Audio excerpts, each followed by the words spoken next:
I've been able to watch the Denver Nuggets and more specifically Nikola Jokic over the last 4 or 5 years now, and he definitely has so much great basketball left to play in his NBA career, but I'm already certain by the time it's said and done, we're not going to be talking about Jokic and where he ranks amongst the top 10 centers in NBA history, but we're going to be talking about where he ranks amongst the top 10 players in NBA history. I think Jokic is that special, and I think that's the type of elite trajectory that Jokic is on right now, because when we look at this man right in the heart of the prime of his NBA career, he's already accomplished so much. He's a NBA Finals winner and an NBA Finals MVP. He has 3 regular season MVP awards. I don't think people realize how crazy that is, but the craziest thing about Jokic is actually how much he improves from season to season.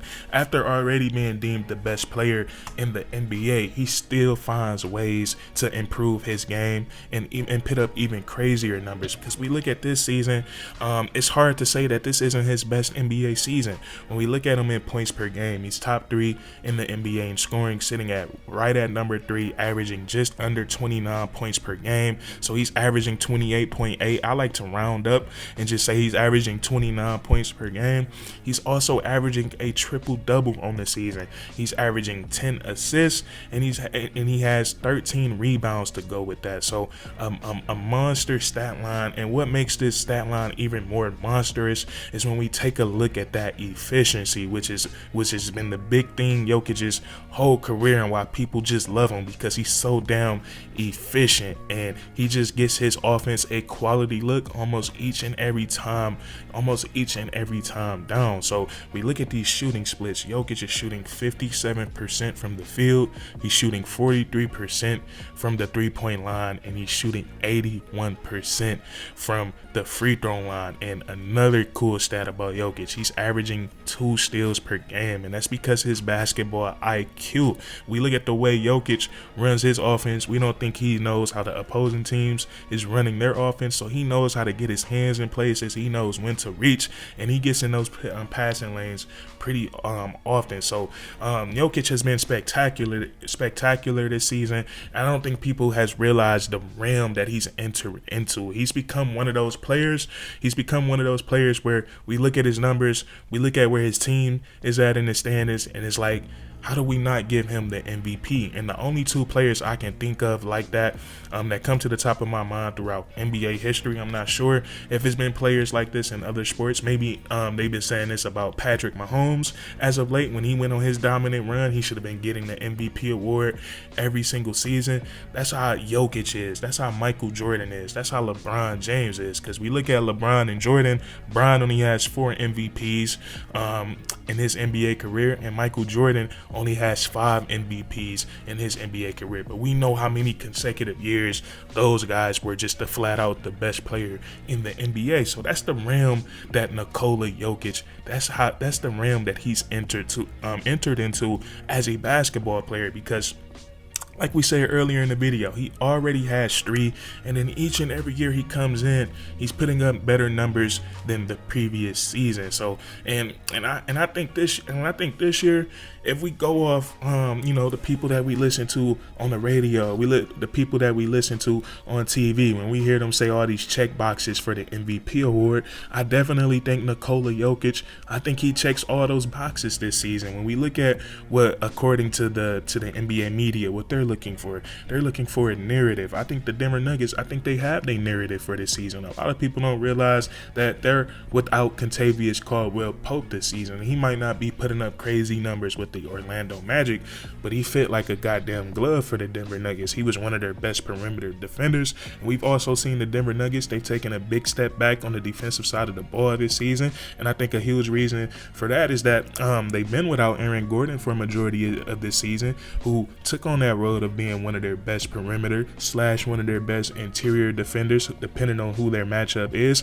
And then, like we said, they lost Kentavious Caldwell-Pope in free agency this offseason, who not just hurt them on the defensive side of the ball, but he hurt them on the offensive side of the ball as well, as he was one of their best floor spacers, and one of their best three-point shooters. And one thing that the Denver Nuggets, they lack this season, now they're very efficient at taking three-pointers, but they don't take many threes because they don't have many 3-point shooters on the team. And that's one thing, not to get too off topic here, that's one thing I love about Mike Malone and I love about the Denver Nuggets. They know they don't have many great 3-point shooters on the team, so they don't jack up that many threes. They try to get a quality look every single possession. So there is this, the Denver Nuggets, they do have a pretty good narrative this season. They've gone through adversity, losing Kentavious Caldwell-Pope, not having Aaron Gordon, and how well he fits with Nikola Jokic for most of the season. It has forced Jokic to once again evolve his game. When we look at those 28 points per game, this is by far the most points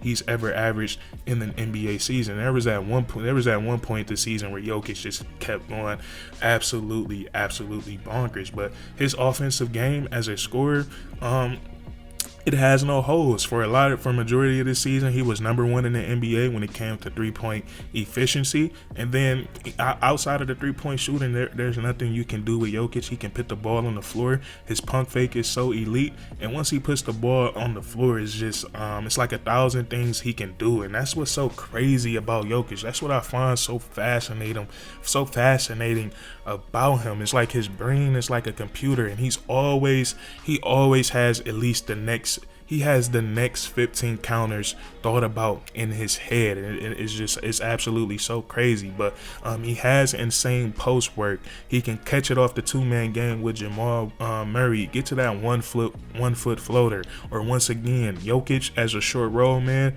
he's probably the most dangerous short roll man in the NBA because of that computer that he has in his brain. So it's just so many different options. So I think that's one thing that's one way that Jokic has improved his game significantly this year, is just becoming he was already a dominant scoring force, but becoming even a more dominant force this season. 28 points per game at the big position, that's nothing to sneeze at. So I love what he's been able to do as a scorer this season. So you have your narrative for the MVP award. And then another thing, they like to look at team success. Nikola Jokic and the Denver Nuggets, they're doing absolutely fantastic this season. They sit at third place in a very loaded Western Conference. They have 40 wins on the season to go along with 22 L's, and they didn't get off to the hottest start this year. They did struggle a little bit to find their way offensively at the beginning of the season, but then they started to pick things up, and that's actually when we started to see Nikola Jokic get more aggressive on the offensive side of the ball, get more aggressive as a scorer. So the Denver Nuggets, I think the team is definitely good enough to swing that MVP award towards Jokic's way. And then also the last thing that the media loves to bring up a lot, they like to bring up moments and they like to bring up statistics. And we already talked about Jokic's stat line. I'll say it one more time because it's honestly it's unbelievable. He's averaging 28 points per game. He's averaging 12.8 rebounds to round it up to 13 rebounds per game, and he's averaging 10 assists in the NBA, which is good enough for second, only behind Trae Young. And then moments, Jokic has had so many amazing moments this season. No moment bigger than his most recent moment against the Phoenix Suns. A fantastic game, and I was able to watch it from start to finish and went into overtime. But Jokic, once again, he did something that was never done in NBA history. He notched a triple-double, but in this triple-double, it wasn't no ordinary triple-double. He's the first player in the NBA history to get a triple-double that had 30 points, that had 20 rebounds, and that had 20 assists. So out of all the great players in NBA history who has posted some very dominant triple-doubles, Westbrook, he had a 20-20-20 triple-double. I believe Luka had a triple-double against the New York Knicks where he went for about 60 points and he went for like 17 rebounds and 10 assists. So we've seen some dominant triple-doubles throughout NBA history, but we've never seen this one. A guy go out and get 30 points, 20 rebounds, and 20 assists. That is just absolutely crazy. So this is what I'm talking about with Jokic. We can read a list of his numbers, his achievements, his regular season and playoff performances all day long. He already has some crazy hardware, like 3 MVP awards. That is not normal. That is supremely rare. So that's why I say, when I look at Jokic and I look look at how old he is. I believe he's like 30, 31 years of age. A lot of great basketball left to play, especially with as smart as he is and as below the rim as he plays.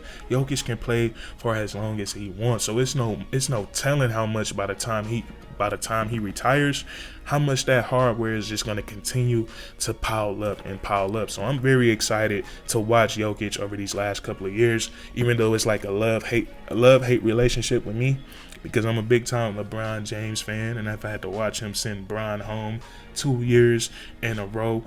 So I'm not too happy about that, but I do appreciate the greatness of Nikola Jokic. He is a dog. He goes out and he gets the job done, and in my opinion, it's so damn entertaining. But that's what I want to talk about with you guys today. I think a lot of people think that a lot of people don't realize that this MVP race is a lot closer than people think. A lot of people think Shai Gilgeous-Alexander and the Oklahoma City Thunder have run away with it, but if Jokic is going to keep having nights like this, it's going to be hard to vote against him. So it's going to be very entertaining, very intriguing whenever they announce that award. But if you guys enjoyed, please leave a like, comment down below if you agree or disagree, and then subscribe for more weekly content. We do this all the time, man, and that's curtains.